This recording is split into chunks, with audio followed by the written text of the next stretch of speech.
भगवान श्री कृष्ण के सभी भक्तों को राधे राधे।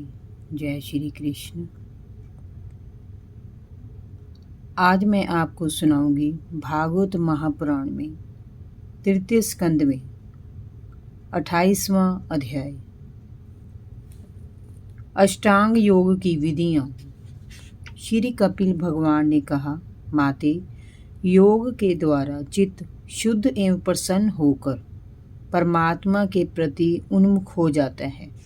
योग का अर्थ ही है आत्मा का परमात्मा से मिलन। यथाशक्ति सब धर्म का पालन करते हुए दृष्ट प्रवृत्तियों का त्याग करना, भाग्य से जो प्राप्त हो जाए उसी पर संतोष करना, आत्मज्ञानियों के चरणों की सेवा करना, विषय वासनाओं से दूर रहना, श्रेष्ठ धर्मों का आचरण करना, शुद्ध सात्विक और सीमित भोजन करना, निरंतर एकांत में निर्भय होकर साधना करना, मन, वाणी और शरीर से किसी जीव को ना सताना, सदा सत्य बोलना, चोरी ना करना, आवश्यकता से अधिक वस्तुओं का संग्रह ना करना, सदैव ब्रह्मचर्य का पालन करना, बाहर भीतर से शुद्ध और पवित्र रहना, भगवान श्री हरि की पूजा करना, वाणी का संयम रखना, उत्तम आसनों का अभ्यास करके स्थिरता लाना,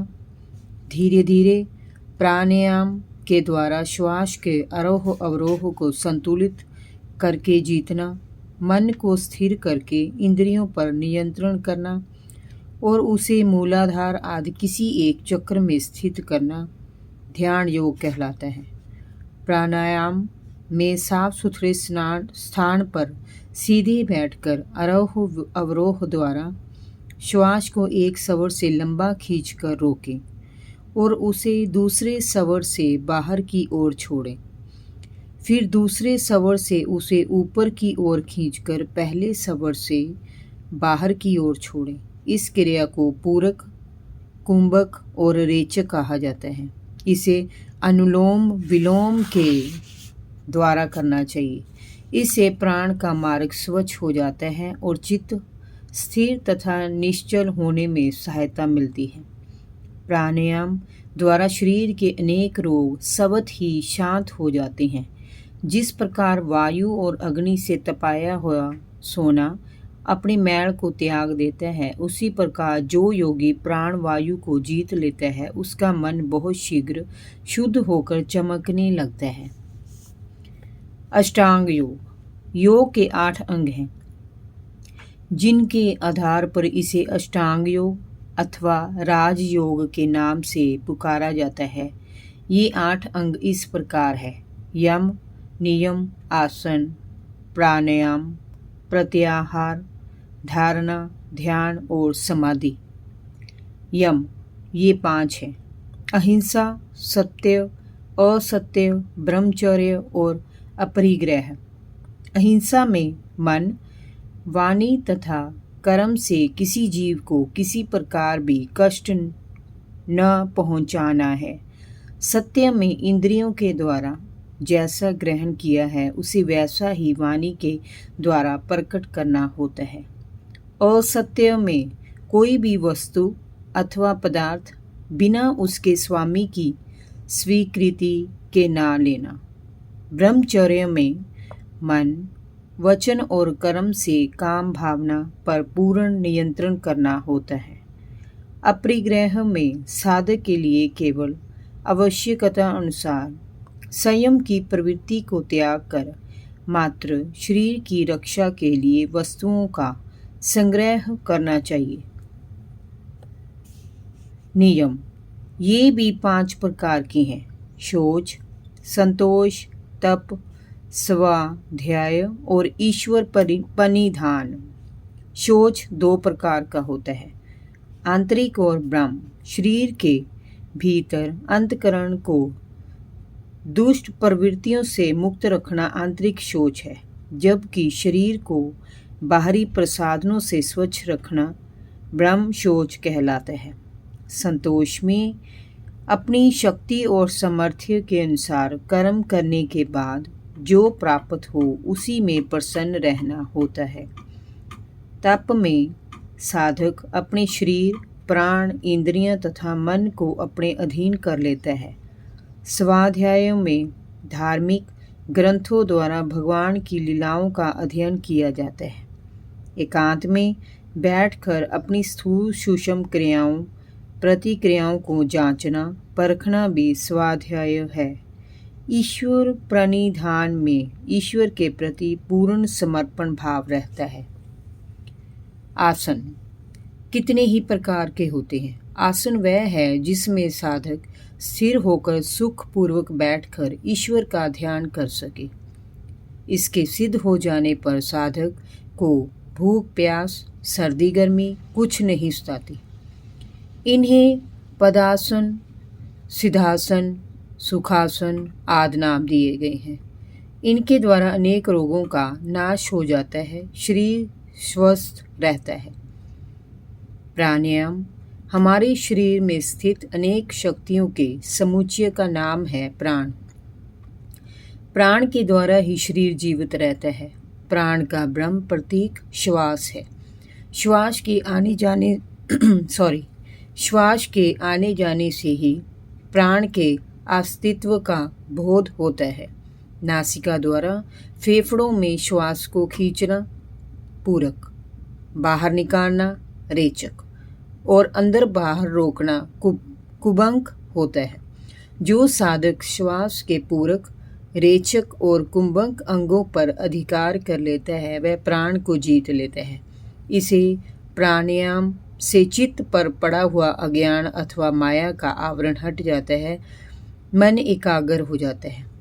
प्रत्याहार शरीर में स्थित 10 इंद्रियों को विषय भोगों से हटाकर अंतर्मुखी करना प्रत्याहार कहलाता है। धारणा स्थित चित्त को किसी विशेष वस्तु अथवा परमात्मा में संलग्न करना धारणा कहलाता है। ध्यान जब चित्त लंबे समय तक अपने इष्ट में लगकर निर्विकार हो जाता है उसे ध्यान कहते हैं।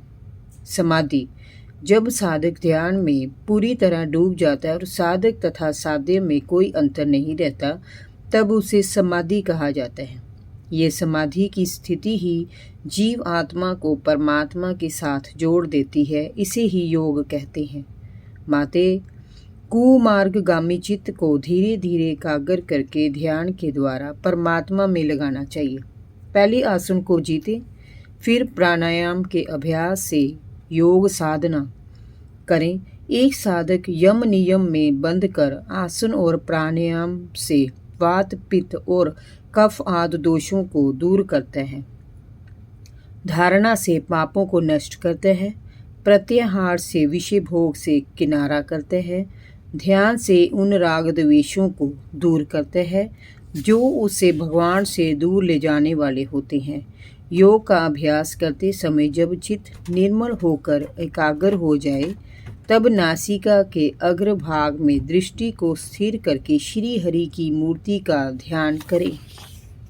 भगवान श्री हरि का मुख कमल आनंद से सदैव प्रफुल्लित रहता है।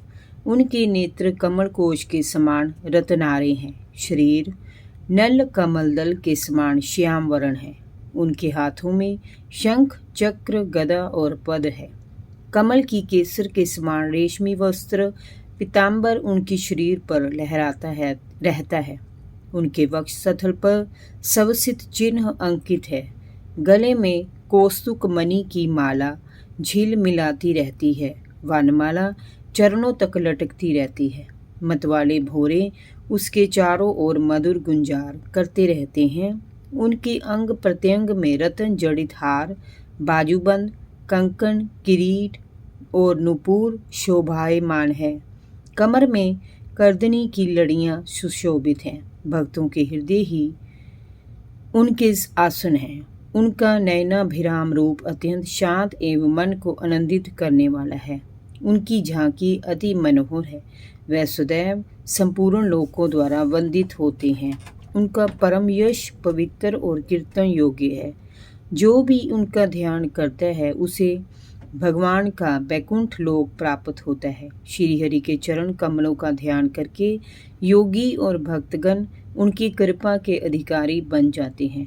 जो लोग भगवान के संपूर्ण विग्रह का प्रतिपल स्मरण करते हैं, भगवान श्री हरि उन्हें अपने हृदय में स्थान देते हैं। ये रूप भगवान का साकार रूप है। जो भी इस रूप का ध्यान करते हैं उसे परम पद प्राप्त होता है। माते इस प्रकार के ध्यान से साधक का श्री हरि में प्रेम उत्पन्न हो जाता है। उसका हृदय भक्ति भाव से द्रवित हो जाता है। शरीर में आनंदातिरेक के कारण रोमांच होने लगता है। आंखों में प्रेमाश्रु बहने लगते हैं।